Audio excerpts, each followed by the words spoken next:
It is so easy to steal your car, it's almost laughable.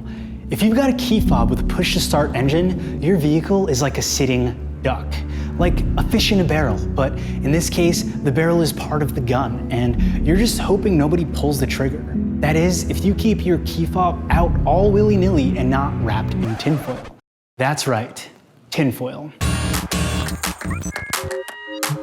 If you've bought a car made within the last decade, you probably own a key fob. You know, it's the little device that syncs specifically to your car and no one else's.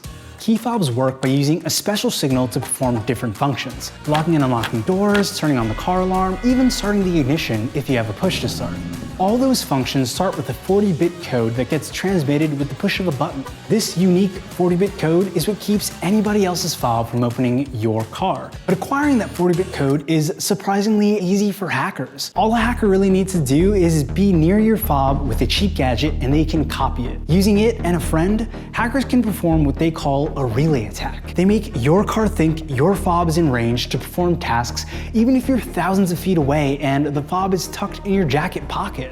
By copying your code and essentially amplifying the range of the signal, hackers can get easy access to your car without you even knowing. It's a futuristic version of car theft. You don't need to smash any windows or hotwire any vehicles.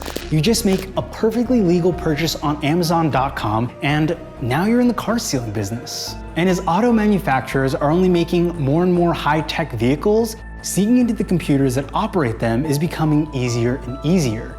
Think of it like your computer at home. You probably have antivirus software to protect it because it would be insane not to, but your car doesn't, and neither does your fob. So if you want to protect your car from being stolen, you might want to start wrapping your fob in tinfoil. It sounds completely ridiculous, but the science is sound. Your fob is always sending radio signals out, in a similar way to the key cards you use to give access to certain buildings. By wrapping your key fob in tinfoil, you're essentially creating a MacGyvered version of what's called a Faraday Cage, or in layman's terms, an enclosure used to block electromagnetic fields. The idea is that you want to limit the amount of radio frequency identification, or RFID technology, that your fob uses, so that hackers can't get access to it. Of course, tinfoil isn't actually the best way to mask your fob's radio waves, but it is the most easily accessible.